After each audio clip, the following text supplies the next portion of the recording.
नमस्कार दोस्तों, उम्मीद करता हूं आपसे बिल्कुल ठीक होंगे। क्लास लेने के लिए आपसे बिल्कुल तैयार होंगे। जितने ऐसे बच्चे हैं क्लास के अंदर आ चुके हैं, आप सभी का हार्दिक स्वागत। भाई कैसे हैं आप लोग? फटाफट से मुझे बता दो कि हाँ जी, मौज आ रही है, नहीं आ रही है, क्या चक्कर है, कैसे है, सब बताओ मुझे।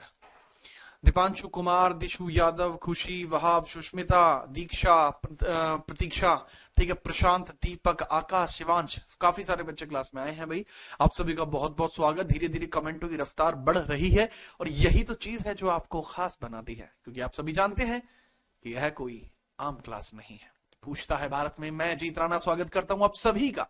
तो चलिए क्लास को स्टार्ट करते हैं। बस मुझे बता दो लास्ट टॉपिक हमारा क्या था, अब हम उस टॉपिक को स्टार्ट करेंगे। ठीक है, फटाफट से चलिए। राम राम भाई, राम राम। चलो, तो भाई आधुनिक इतिहास में अब काफी क्लास हम आगे बढ़ चुके हैं। शायद ये 18th नंबर की क्लास है हमारी, और इसमें हम पढ़ रहे थे प्रोविंशियल किंगडम्स। मैं एक बार आपको सिलेबस से रूबरू कराता हूँ। दरअसल हमने सबसे पहले ये देखा कि भारत के अंदर किस तरीके से विदेशी कंपनियां आई और उन्होंने भारत के अंदर अपने कदम बढ़ाए। सारी कंपनियां मैंने पढ़ाई जो जो विदेश से भारत में आई थी, भले ही वो पुर्तगाली हो, डच हो, ब्रिटिश हो, डेनिश हो, फ्रेंच हो, सबके बारे में मैंने आपको जानकारी दी। पर मैंने बताया कि आखिरकार उनके आने पर भारतीय राजाओं ने उनका विरोध क्यों नहीं किया, क्योंकि वो खुद छोटे छोटे हिस्सों में बटे हुए थे। और उनके जो छोटे छोटे हिस्से थे वो कैसे बने हुए थे, उनके बारे में अब हम देखते हैं। ठीक है, फटाफट बेहतरीन तरीके से समझिएगा। लास्ट क्लास में जहां तक मुझे याद जाता है, मैं आपको सिख किंगडम या फिर पंजाब किंगडम पढ़ा रहा था। उसमें मैंने कहा कि भाई पंजाब किंगडम को पढ़ने के लिए पहले सिख रिलीजन को पढ़ना होगा। अब सिख रिलीजन को पढ़ने के लिए मैंने आपको बताया, क्या बताया, कि भाई अब यहां पर चीजें बदलेंगी। कैसे बदलेंगी? कि पहले धर्म को शुरू करेंगे, उसके बाद हम आगे बढ़ेंगे। ठीक है सर। तो इसमें मैंने आपको बताया कि भाई सिख धर्म की जो स्टार्टिंग की जाती है वो गुरु नानक देव जी के द्वारा की जाती है। 1469 में बर्थ होता है उनका ननकाना साहिब के अंदर, जो कि पाकिस्तान पंजाब के अंदर है। ठीक है, और उन सब के बारे में बात बताते हुए मैंने बताया कि 10 इसके अंदर आपको जो गुरु देखने को मिलते हैं। पहले गुरु नानक देव जी, उसके बाद अंगद देव जी आपको देखने को मिलते हैं। ठीक है, और हम जो पहुंच चुके थे शायद 4th गुरु पर थे हम, तो उनके बारे में बताइए कि वहां तक कोई दिक्कत तो नहीं है। बताओ भाई। एक बच्चा कह रहा है सर हमारे यहाँ के किंगडम्स में एकता नहीं है। बेटा एकता तो आज भी भारत में नहीं है, आप तब की बात कर रहे हो। मेरे ख्याल से हम यहाँ पर थे, 3 गुरु हम पढ़ चुके थे और 4th गुरु की हम बात करने वाले थे। Yes sir. सर आपने स्वेटर पहन लिया। बेटा सर्दी तो अभी भी नहीं है, अभी भी मैंने टी शर्ट पहनी हुई है, इसलिए स्वेटर पहन लिया है, और वो भी सिर्फ आपके लिए। आप बहुत कहते थे कि सर आप नहीं पहनते हैं, तो बस आपके लिए खास। ठीक है, चलिए 4th नंबर पे आप हेडिंग डालेंगे गुरु रामदास जी। गुरु रामदास जी के बारे में हेडिंग डाल दीजिए। ठीक है, इस तरीके की स्लाइड भी भाई आपको देखने को मिल रही हैं। ये क्या है? ये दरअसल एक शॉर्ट स्लाइड होती है, शॉर्ट स्लाइड्स होती हैं। इसमें कुछ चीजें लिखी हुई होती हैं, बहुत छोटी छोटी चीजें होती हैं। चाहो तो पढ़ सकते हो, नहीं तो मेरे ख्याल से कोई दिक्कत इसमें नहीं होगी। ठीक है, बस इसमें आप लिखेंगे 4th गुरु। 4th गुरु जी के बारे में लिखना। 4th गुरु का नाम क्या था जी? गुरु रामदास जी। गुरु रामदास जी।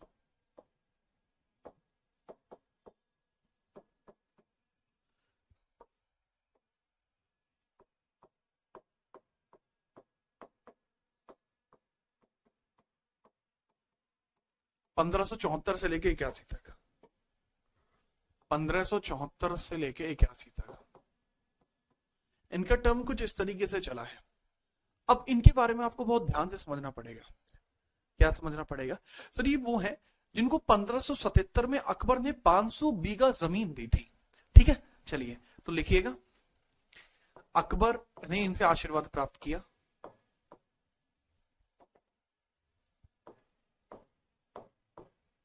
अकबर ने इनसे आशीर्वाद प्राप्त किया। आशीर्वाद प्राप्त किया। अकबर ने इनसे आशीर्वाद प्राप्त किया, और इनके द्वारा जब अकबर ने ना इनसे आशीर्वाद प्राप्त किया था, तो उसमें क्या क्या प्रभाव पड़ा सर उसका आशीर्वाद प्राप्त करने का? कि भाई होता क्या है कि कोई भी बड़ा राजा जब आता है, ठीक है, किसी गुरु के पास आशीर्वाद प्राप्त करने के लिए, तो उनके लिए वैचारिक तौर पर कुछ उपहार देता है। तो भेंट में अकबर ने क्या दिया था? ठीक है, Akbar took his blessings. Akbar took his blessings and donated 500 bigha land and donated 500 bigha land, bigha, ठीक है, या इंग्लिश में लिख रहे हो तो इंग्लिश में लिख लो बीघा लैंड, फिर हिंदी में लिख दूंगा बीघा लैंड। इसका मतलब क्या है कि अकबर ने इनको 500 बीघे जमीन भी दी थी। अकबर ने इनसे आशीर्वाद प्राप्त किया तथा 500 बीघा जमीन भी दी, 500 बीघा जमीन भी दी, बीघा जमीन भी दी, जमीन भेंट की।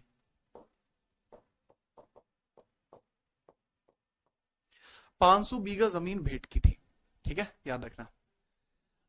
अब याद रखना, जो जमीन भेंट की गई है, जो जमीन भेंट की गई है, इस जमीन के ऊपर गुरु रामदास जी के द्वारा, गुरु रामदास जी के द्वारा एक शहर बसाया गया था जिसको रामदास नगर कहा गया था, ठीक है। चलिए,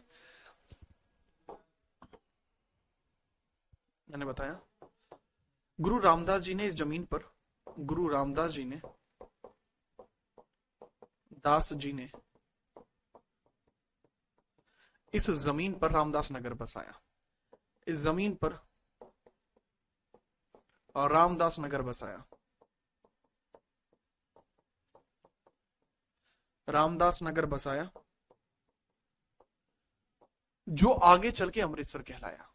1577 में की थी बेटा, मैंने बोला था 1577 में की थी। जो आगे चल के क्या कहलाया बाबू? अमृतसर। रामदास नगर ही आगे चल के अमृतसर बना, यही आगे चल के अमृतसर बना, यही आगे चल के क्या बना बाबू? अमृतसर बना, ठीक है। चलो नोट करो, फिर हम आगे बढ़ते हैं, ठीक है, नोट करिए। जब आपका नोट हो जाए तो फटाफट बताना और उसके बाद हम आगे बढ़ेंगे। फटाफट बताइए।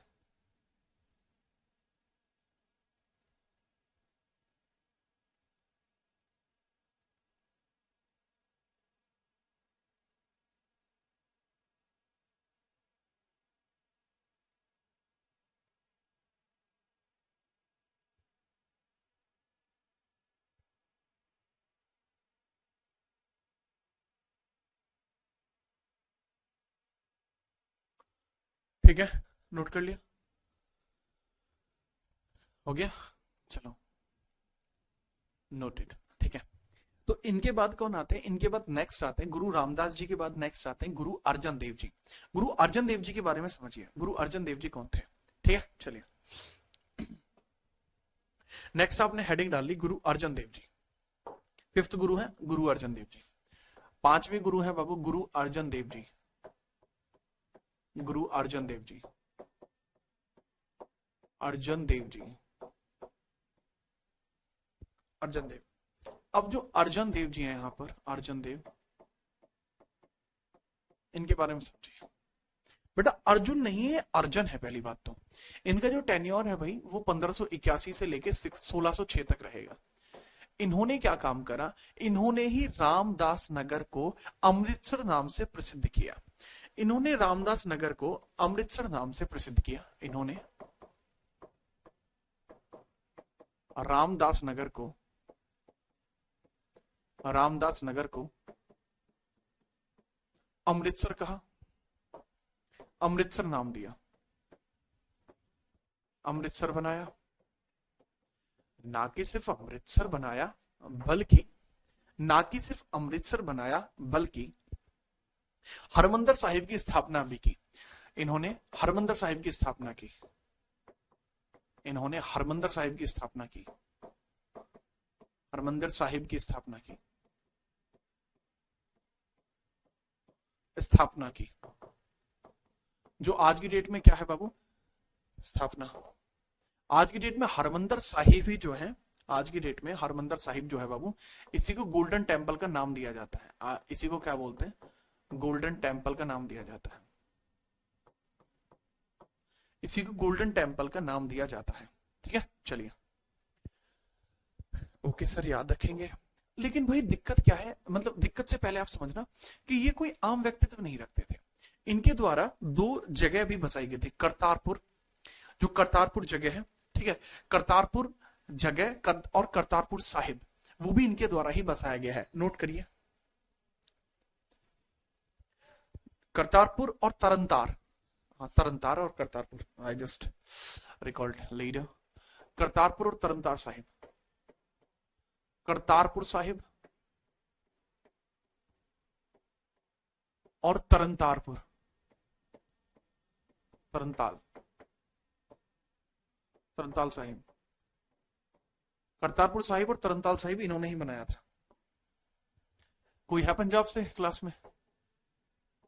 करतारपुर एंड तरनतार, तरनतार क्लास में है कोई?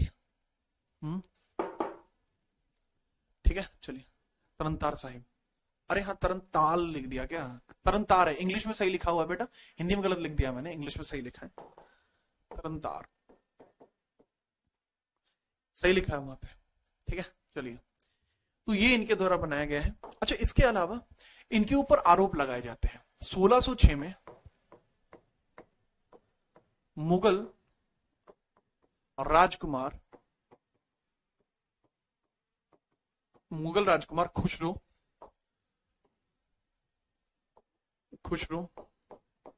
मुगल राजकुमार खुसरो खान,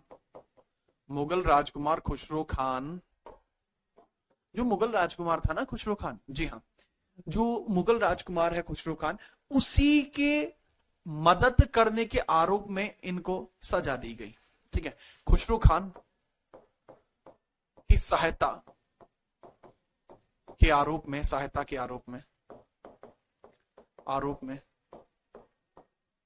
जहांगीर द्वारा इनकी हत्या करा दी गई, हत्या करा दी गई। ठीक है चलिए, ठीक है याद रखेंगे, ओके जी हाँ।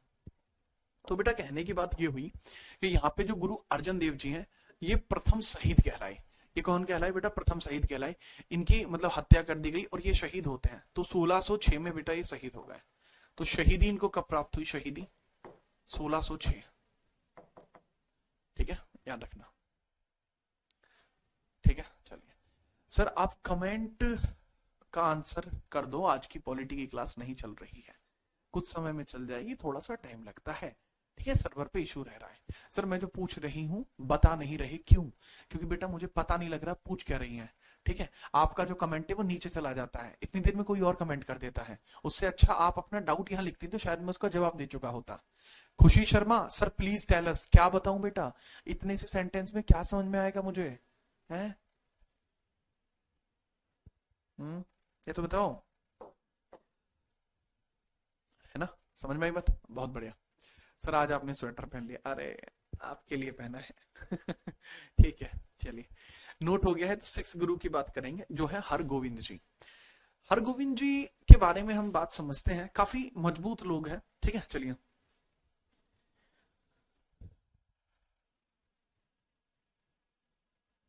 ठीक है चलिए, ओके मुझे 6 पॉइंट आप लिख लीजिए। 6 पॉइंट पर तक किस प्रकार से आप लिख पाएंगे? 6 पॉइंट आप किस तरीके से लिख पाएंगे? नेक्स्ट है गुरु हरगोविंद जी। गुरु हरगोविंद 1606 से लेकर और 1646 तक। ठीक है, ये एक मजबूत योद्धा है। ये क्या है बाबू? सर ये एक मजबूत योद्धा की भांति आपको देखने को मिलेंगे। इन्होंने मुगलों के खिलाफ युद्ध भी कर दिए हैं। ठीक है, याद रखना। इनके द्वारा क्या किया गया है वो थोड़ा समझना। पहली चीज बाबू, ये वो है जिन्होंने मुगलों के समय में अमृतसर की किलेबंदी की। अमृतसर को किले की भांति इन्होंने ही बनाया था। अमृतसर की किलेबंदी, अमृतसर की किलेबंदी की, अमृतसर की किलेबंदी की। किलेबंदी का मतलब क्या है वो? फोर्टिफिकेशन। फोर्टिफिकेशन किया प्लस इनके द्वारा क्या काम किया गया? इन्होंने मुगलों से युद्ध लड़ा। दे बैटल अगेंस्ट मुगल्स। ठीक है चलिए, battle against Mughals, battle against Mughals, against Mughals, मुगलों के विरुद्ध इन्होंने युद्ध लड़ा, मुगलों से युद्ध लड़ा, मुगलों से युद्ध लड़ा, इन्होंने मुगलों से युद्ध लड़ा है, ठीक है, बैटल अगेंस्ट मुगल्स, मुगलों से लड़ा है, इनके द्वारा युद्ध लड़ा गया है। अकाल तख्त और कीरतपुर साहिब की स्थापना इन्होंने की है। अकाल तख्त की स्थापना, अकाल तख्त तथा कीरतपुर साहिब की स्थापना, कीरतपुर साहिब की स्थापना, कीरतपुर साहिब की स्थापना, साहिब की स्थापना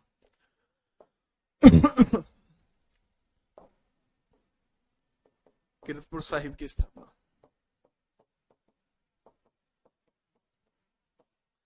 ठीक है, याद रखना। स्टैब्लिश अकाल तख्त इन कीरतपुर साहिब, स्टैब्लिश्ड अकाल तख्त, तखत and Kiratpur Sahib.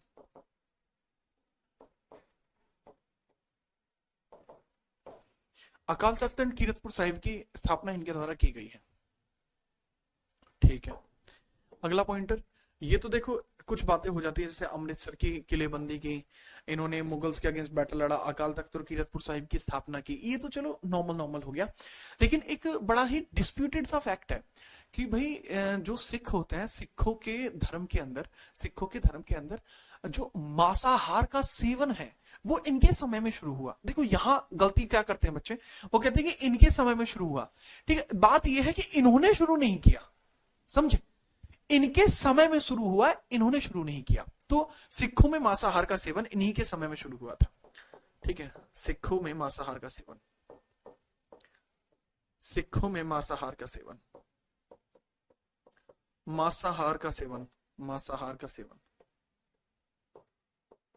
Seven, non veg जो है वो यहीं पे स्टार्ट हुआ था, ठीक है भाई। मैं इस चीज के अगेंस्ट में हूं कि भाई नॉन वेज हमें नहीं खाना चाहिए, मैं इस चीज के अगेंस्ट में हूं, ठीक है। मैं अपनी पर्सनल राय साझा कर रहा हूं, इसमें आपकी राय कुछ अलग हो सकती है और मुझे उससे समस्या नहीं है, ठीक है। कृपया करके इसे नोट करिए, फिर हम आगे चलेंगे गुरु हर राय की तरफ। फटाफट नोट करिए, फिर गुरु हर राय की तरफ चलेंगे।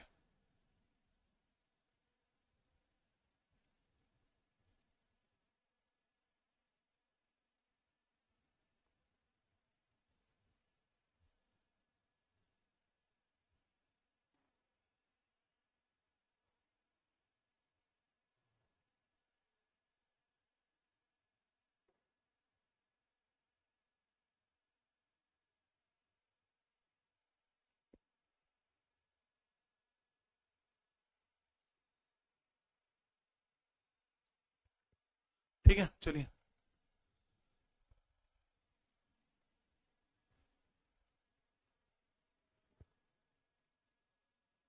ठीक है, चलिए,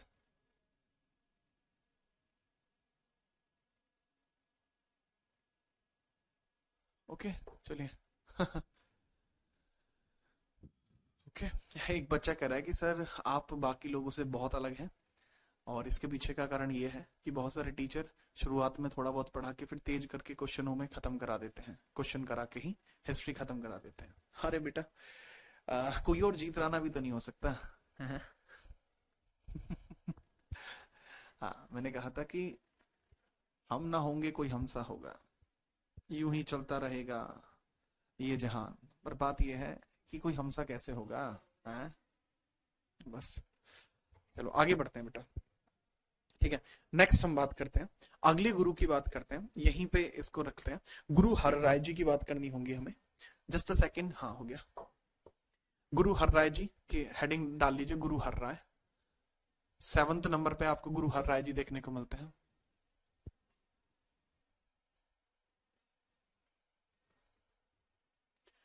अरे मुझे बनाने वाले आप लोग हैं, ठीक है, तो आप लोगों के लिए तो कुछ भी, ठीक है, निश्चिंत रहिए। मैं जितना कुछ जानता हूं मैं पूरी कोशिश करूंगा कि वो चीज आप जान पाए। मेरा उद्देश्य सिर्फ आपका सिलेबस पूरा कराना नहीं है, अब सीख के जाएं वो जरूरी है, ठीक है। याद रखिए। आगे हेडिंग डालिए गुरु हर राय जी, गुरु हर राय जी, ठीक है।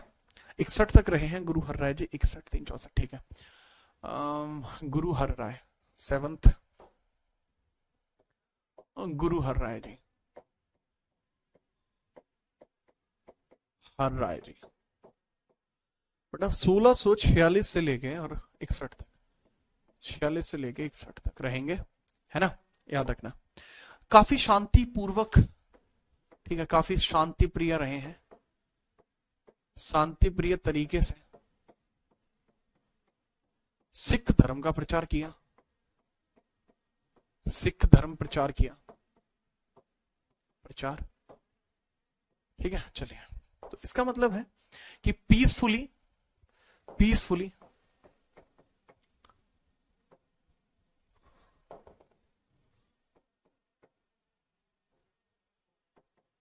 Peacefully promoted, peacefully promoted Sikhism, peacefully promoted Sikhism, Sikhism को बहुत मतलब पीसफुली इन्होंने प्रमोट किया, याद रखना। दूसरी चीज, इनके 2 पुत्र हुए, इनके 2 पुत्र थे। अच्छा, उत्तराखंड में आपको पता है बहुत सारे सिख हैं, उत्तराखंड के अंदर भी सिख हैं, ठीक है, और उत्तराखंड के अंदर जो सिख लोग हैं उनकी भाषा अलग है, ठीक है, और जो अपने इधर सिख हैं उनकी भाषा अलग है, ठीक है। तो जो ये हुआ कैसे, तो इनके 2 बेटे हैं राम राय और हरकिशन, एक है इनके बेटे का नाम राम राय, इनके पुत्र हैं ये, और एक बेटे का नाम है हरकिशन, हरकिशन, ठीक है जी, जी हाँ। तो जो राम राय है ये औरंगजेब से प्रभावित हो जाते हैं, ये औरंगजेब से हाथ मिला लेते हैं, याद रखना। अब मुगलों से तो दुश्मनी हो चुकी है, क्यों, क्योंकि मुगलों ने अर्जन देव जी को फांसी दे दी, है कि नहीं, हाँ जी। बस इसी बात से नाराज होकर मैं बता देता हूं राम राय जी क्या करते हैं, औरंगजेब से संधि कर लेते हैं, या औरंगजेब से प्रभावित हो जाते हैं, औरंगजेब से प्रभावित हो जाते हैं, औरंगजेब से इन्फ्लुएंस हो जाते हैं, तो इनको घर से निकाल दिया जाता है, क्योंकि औरंगजेब से इन्फ्लुएंस हो गए हैं तो इनको घर से निकाल दिया गया, ठीक है, याद रखना। तो इनको क्या, इनको घर से निकाल दिया गया, राम राय जी को, ठीक है, इनको घर से निकाला और ये देहरादून चले गए, इनको घर से निकाला, इनको घर से निकाला, तो ये कहां चले गए भाई, तो राम राय जी कहां चले जाते हैं, देहरादून, ये देहरादून चले गए, देहरादून चले गए, देहरादून चले गए। तो देहरादून में इन्होंने सिख धर्म को दोबारा से शुरू किया, इन्होंने कहा कि जीवन में जो हुआ वो हुआ, अब हम आगे बढ़ेंगे, ठीक है। चलिए, याद रखना। अब बात यह है कि भाई देहरादून में जब चले गए तो वहां जाकर इन्होंने रामदासी, वहां सिख शिक्षाएं शुरू की, वहां सिख शिक्षाएं शुरू की, शिक्षाएं शुरू की, वहां सिख शिक्षाएं शुरू की, ठीक है। इनके शिष्य रामदासी कहलाए, रामदासी कहलाए, रामदासी कहलाए। तो इनका जो इन्फ्लुएंस जहां जहां पे था, तो इनके शिष्य क्या कहलाए बेटा, रामदासी कहलाए। घर से क्यों निकालते, क्योंकि यार इनका औरंगजेब से प्रभावित थे, influenced by Aurangzeb, so that's why they have been fugitive from the home, and they went to the Dehradun and they started the new class among the Sikhism, and their devotees were called as Ramdasi, Ramdasi, Ram Rai Sikh, ठीक है, राम राय, दासी नहीं, रामदासी नहीं, राम राय, वो गुरु रामदास जी, ठीक है, राम राय कहलाए, राम राय, ठीक है, राम राय सिख कहलाए, बहुत बढ़िया। अच्छा, हरकिशन जी जो थे, देखो जब इनकी डेथ हुई, गुरु हर राय की डेथ हुई, तो ये अगले, ठीक है, गुरु हर राय जी की मृत्यु पर हरकिशन जी बनते हैं अगले सिख गुरु, तो ये 8वें नंबर के सिख गुरु बने। गुरु हर राय जी की मृत्यु के बाद हर राय जी के बाद अगले गुरु बने, अगले गुरु बने। ठीक है, चलिए, ठीक है, अगले गुरु बनते हैं। अब यहां एक चीज आपको देखनी होगी, क्या भला, कि अब जब ये अगले गुरु बने हैं तो इनकी एज क्या थी। सर जब हरकिशन जी नेक्स्ट गुरु बने, इनकी एज थी 5 साल। एज क्या थी, 5 इयर्स। कब बने हैं ये, सर जी 5 इयर्स की एज में बने थे, 61 में बने थे। कब, 1661 में बने थे। अब जैसे ये गुरु बनते हैं, 3 साल इनको हो जाता है क्या, चेचक हो जाता है। तो चेचक में इनकी डेथ होती है। दिल्ली के अंदर चेचक फैल गया था, तो चेचक से मृत्यु हुई। चेचक से मृत्यु आफ्टर 3 ईयर, 3 वर्ष बाद। 3 वर्ष बाद इसको चिकन पॉक्स बोलते हैं। ठीक है, स्मॉल पॉक्स बोल लीजिए, स्मॉल पॉक्स या चिकन पॉक्स आप बोल लीजिए। 3 वर्ष बाद, और उसके बाद 1664 तक इनका कार्यकाल रहा। इनका टोटल कार्यकाल फिर कितना रहा एक गुरु के तौर पर, 1661 से लेके 64। सर कोई 5 साल का बच्चा गुरु कैसे बन सकता है, ब्लड शेयर करते हैं ना उस फैमिली से, तो रियल ब्लड चाहिए था जो इस फैमिली से रिलेट करता हूं। सर अब तो इनका एक वंश यहां खत्म हो गया, ये खत्म हो गया, तो अब रियल ब्लड कहां से लाओगे। रियल ब्लड बेटा इनके जो गुरु हर राय जी है ना, उनसे पीछे आपने अभी एक गुरु देखे थे। ठीक है, जिन गुरु का नाम आपका था गुरु हरगोविंद। गुरु हरगोविंद के बेटे अभी जिंदा हैं, तो अब उनको गुरु के पद पर बिठाया जाएगा और वो बनेंगे 9वें नंबर के गुरु, गुरु तेग बहादुर। ठीक है, जिनके नाम से आपको एक मेट्रो स्टेशन भी देखने को मिलता है। बहरहाल नोट करो, आगे बढ़ते हैं।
हाँ जी, क्या हाल है।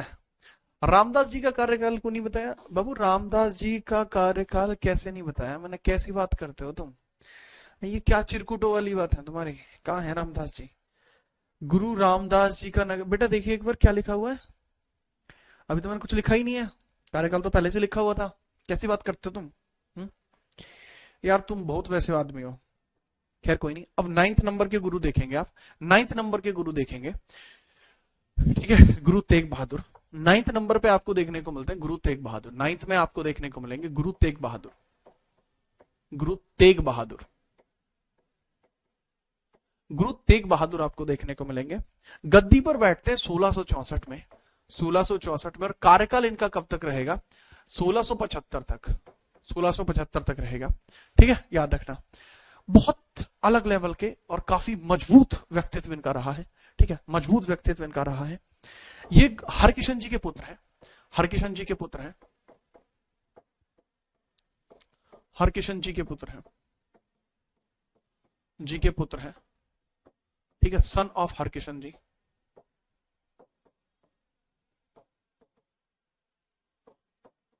हरकिशन जी जो है उनके पुत्र हैं ये। ठीक है, जी हाँ। तो इनके बारे में भी इंपोर्टेंटली याद रखना, हरकिशन जी के पुत्र के तौर पर आपको ये देखने को मिल जाते हैं। और जो 1674 का औरंगजेब का कश्मीर अभियान था वो इन्होंने खराब कर दिया था।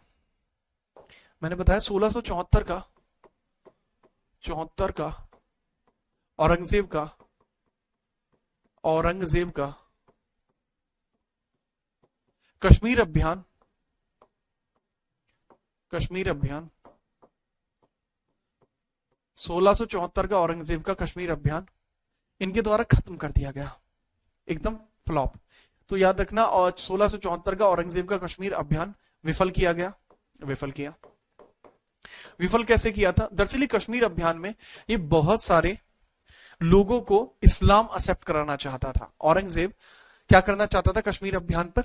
ठीक है, लोगों को इस मतलब मुस्लिम बनाना चाहता था, धर्म परिवर्तन के लिए था ये, रिलीजन कन्वर्जन के लिए, धर्म परिवर्तन के लिए था। तो धर्म परिवर्तन किसके द्वारा रोका जाता है? ये रोका जाता है गुरु तेग बहादुर जी के द्वारा। ठीक है, गुरु तेग बहादुर जी के द्वारा रिलीजियस कन्वर्जन कराना चाहता था ये, रिलीजियस कन्वर्जन कराना चाहता था, कन्वर्जन कराना चाहता था। अच्छा एक बात और बताऊं, आपने नाम सुना बंदा बहादुर? आपने सुना होगा कभी ना कभी तो बंदा बहादुर। ठीक है, चलिए, ठीक है, ये क्या क्या बात कर रहे हैं? ठीक है, अरे अरे भैया हर गोविंद लिखना है भाई, हर गोविंद, हर किशन लिख दिया क्या मैंने? हर गोविंद बाबू, हर गोविंद, हर गोविंद जी। भाई ये जो गुरु आपको देखने को मिल रहा है हरगोविंद जी, इनके बेटे हैं जो 6 नंबर के गुरु हैं। तो 6वें नंबर के हरगोविंद जी हैं। ठीक है, हरगोविंद, मैंने हरकिशन लिख दिया था गलती से, हरगोविंद जी है यार, हरगोविंद जी। ठीक है, हरगोविंद जी 6 नंबर के जो हरगोविंद है, ये मैंने बोला भी था आपको, पहले ही बोल दिया था। ठीक है, यहां पे लिखने से पहले ही मैंने बोल दिया था। कैसी बात कर रहे हैं आप लोग? हरगोविंद, हरगोविंद जी, हरगोविंद जी। ठीक है, हाँ वो गलती से लिख दिया था, मैंने पहले ही बोल दिया था। हाँ ठीक है, रिलीजियस का, हाँ तो मैंने कहा था कि बंदा बहादुर का नाम आपने सुना होगा, सुना है नहीं सुना है? हाँ हाँ, 1716 में बंदा बहादुर जी की हत्या भी कर दी थी फारूक शेर ने। ठीक है, तो बंदा बहादुर जो थे उनकी फैमिली को बनाया जाने वाला था मुस्लिम। बंदा बहादुर तब बहुत छोटे बच्चे थे, तो उनको बचाने वाले, उनकी फैमिली को बचाने वाले जो व्यक्ति थे वो कौन थे भला? गुरु तेग बहादुर। बंदा बहादुर जो थे, आपको अगर नहीं पता है तो वो कश्मीरी पंडित थे। ठीक है, अब कश्मीर का जब ये आयोजन हो रहा था इसके अभियान का, तो ये वहां पहुंचे, कौन? औरंगजेब, औरंगजेब और औरंगजेब का सेनापति। तो उन्होंने वहां पर बंदा बहादुर की फैमिली को कैप्चर किया हुआ था। ठीक है, गिरफ्तार किया हुआ था कि ये मुस्लिम बनेंगे, इस्लाम धर्म को एक्सेप्ट करेंगे। तो उनको बचाने वाले जो थे वो गुरु तेग बहादुर थे।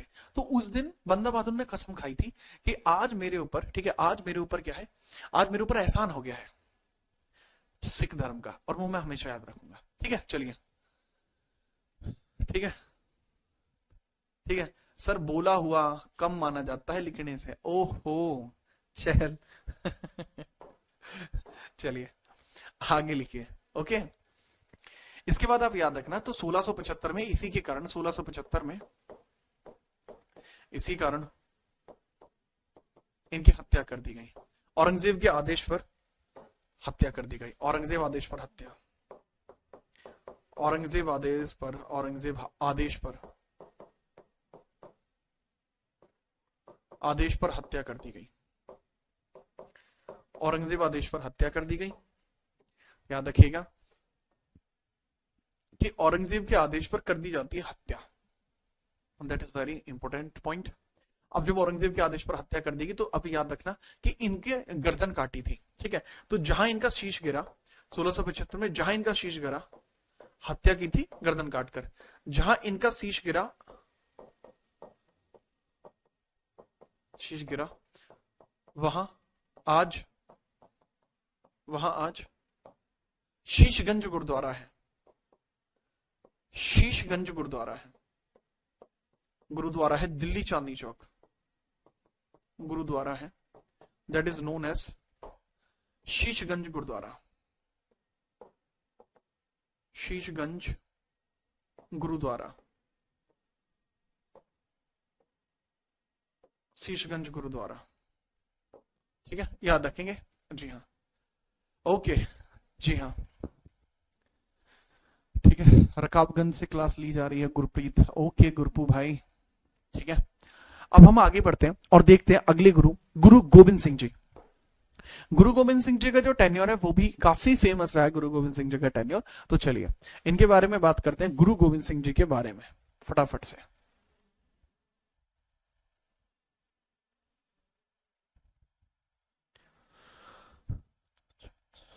फटाफट,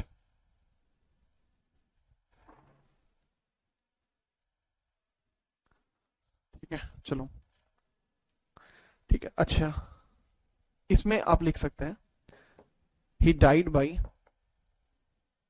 he died by beheaded, he killed by beheaded, by beheaded, he killed by beheaded, गर्दन काटकर उनकी हत्या हुई थी। नेक्स्ट आगे बढ़ रहा हूं, नेक्स्ट आप हेडिंग डाल लेंगे फटाफट से, क्या, गुरु गोविंद सिंह जी। नेक्स्ट हेडिंग क्या होगी भाई, गुरु गोविंद सिंह जी नाम से हेडिंग आपको डालनी है अगली। नेक्स्ट हेडिंग हो जाएगी गुरु गोविंद सिंह जी, 10वें गुरु होंगे हमारे, ठीक है, याद रखिएगा। तो हेडिंग डालेंगे फटाफट से,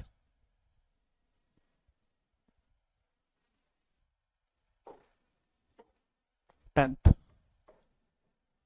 गुरु गोविंद सिंह जी, गुरु गोविंद सिंह जी,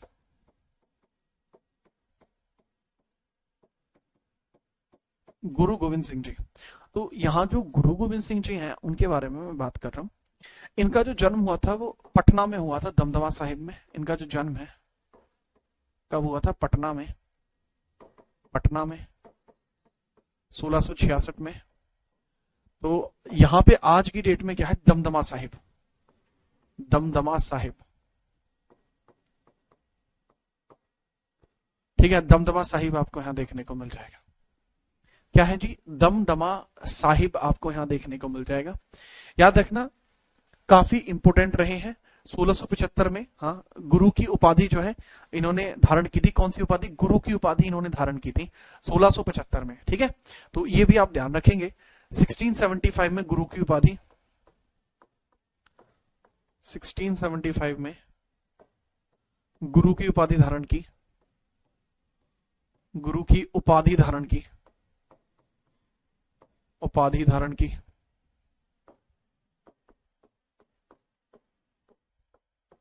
सोलह सौ पचहत्तर में, ठीक है, गुरु की उपाधि धारण की इन्होंने, तो मतलब गुरु बने और 10th गुरु कहलाए, 10th गुरु कहलाए,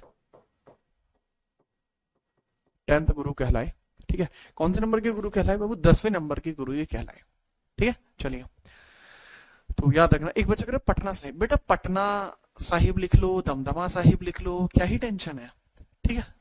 कैसी बात कर रहे हो यार तुम, बात तेरी की, तुम्हें मतलब कोई अच्छी चीज लिख के दो तो तुम्हें समझ में नहीं आती, फिर तुम कहते डोलते हो कि सर ऐसे नहीं वैसे था। लो पटना साहिब लिख लिया बाबा मैंने तो, ठीक है, अब ठीक है, अब बढ़िया लग रहा है। चलिए, ओके, चलिए 10th गुरु कहलाए। तो इनका कार्यकाल कितना रहेगा, इनका कार्यकाल 1675 से शुरू हुआ है और 1675 से लेकर और 1708 तक इनका कार्यकाल रहेगा। 1675 से 1708 तक कार्यकाल रहेगा। कार्यकाल कब तक रहा इनका? 1675 से 1708 कार्यकाल रहेगा। इनके द्वारा क्या किया गया है? खालसा पंथ की स्थापना इन्होंने की है। किसकी? खालसा पंथ की स्थापना इनके द्वारा की गई है। एस्टैब्लिश खालसा पंथ, खालसा पंथ की स्थापना नानक पंथ की, नानक देव जी ने की थी। खालसा पंथ की स्थापना इन्होंने की है 1699 में। 1699 में इन्होंने खालसा पंथ की स्थापना भी की है। फटाफट लिखिए, चलिए ठीक है, चलो चलो फटाफट नोट करिए। ठीक है चलो, कोई दिक्कत?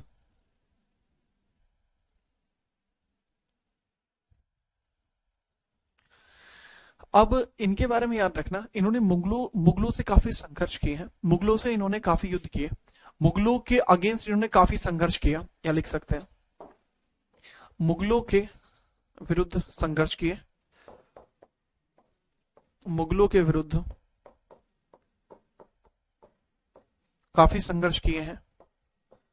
काफी संघर्ष किए, काफी संघर्ष किए तथा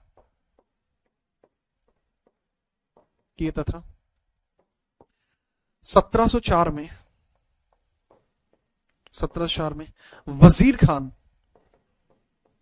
वजीर खान कौन है सर? ये सरहिंद का गवर्नर है, governor of Sirhind, governor of Sirhind.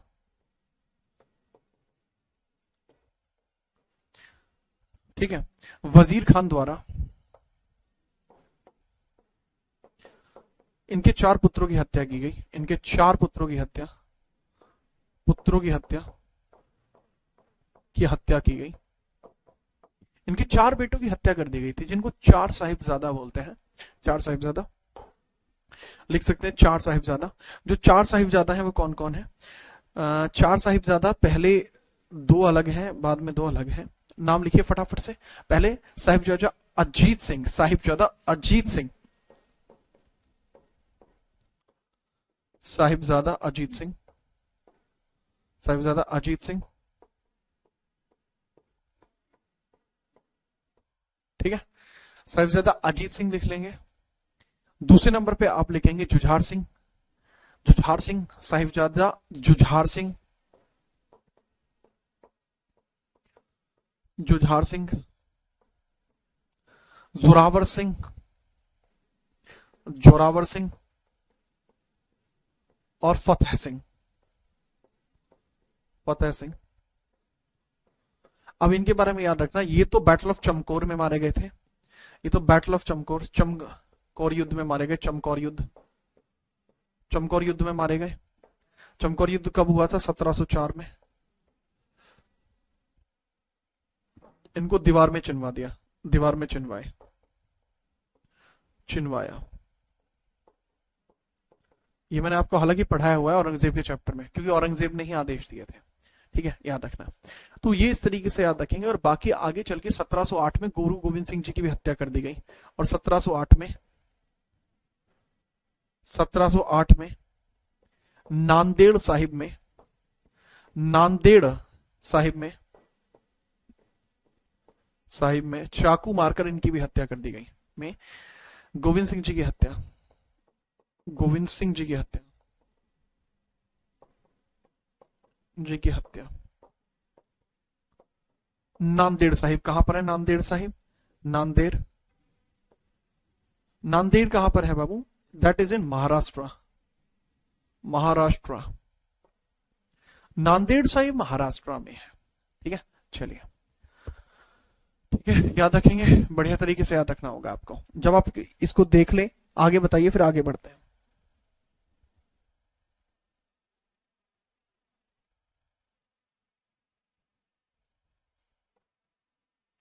फटाफट बताइए।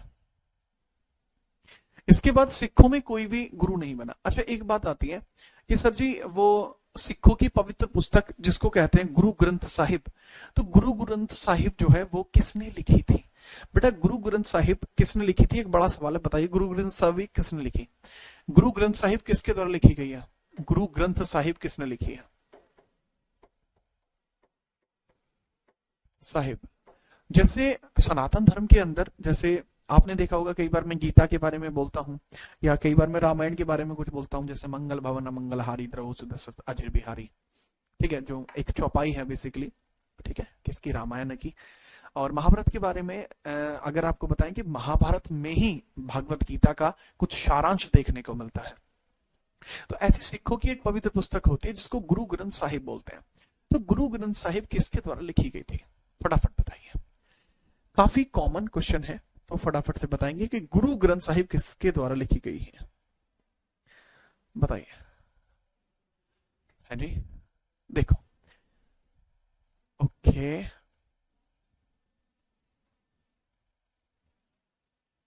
गुरु गोविंद सिंह जी। अच्छा, देखो सभी गुरुओं ने मिलकर लिखा है, लेकिन अंतिम तौर पर गुरु गोविंद सिंह जी ने उसको संकलित किया था, कंपाइल किया था, कंप्लीट। ठीक है, चलिए याद रखिए, इसमें मैंने आपको बताया कि गुरु ग्रंथ साहिब जो है सबसे पवित्र पुस्तक मानी जाती है। ठीक है, इसको शुरू किया था अर्जन देव जी ने, इसको शुरू किया अर्जन देव जी ने, अर्जन देव जी ने, अर्जन देव जी ने शुरू किया था, जिन्हें शुरू किया था। और इसको पूर्ण किसने किया है? पूर्ण किया है इसको, ठीक है, गोविंद सिंह जी ने, गोविंद सिंह जी ने।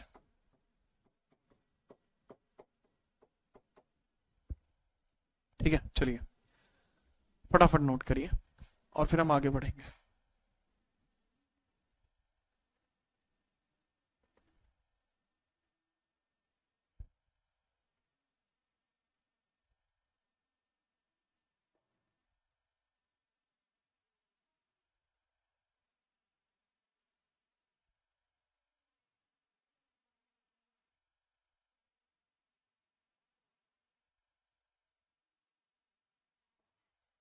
क्या आप ये बात याद रख पाएंगे? जी हाँ, जी हाँ,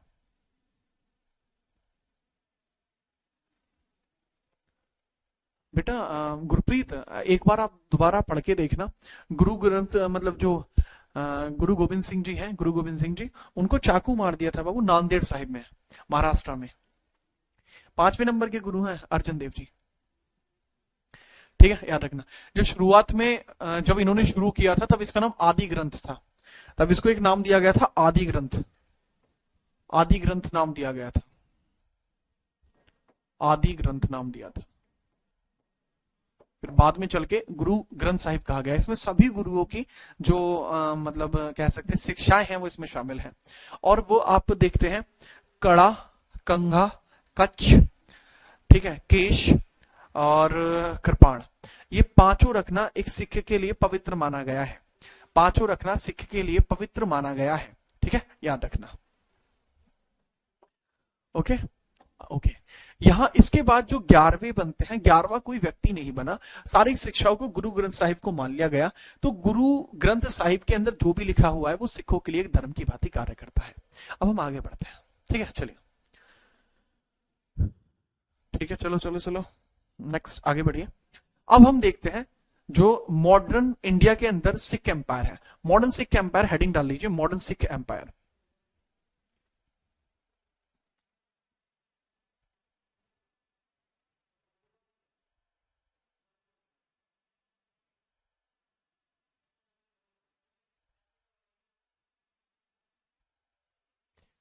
लेकिन मॉडर्न सिख महाराष्ट्र में कहां पर है? बेटा महाराष्ट्र के अंदर नांदेड़ आप सर्च करेंगे आपको मिल जाएगा। अच्छा, इसके बाद 1708 में क्या हुआ? सिखों के पद समाप्त हो गए। उसके आगे देखिए क्या होता है। ठीक है,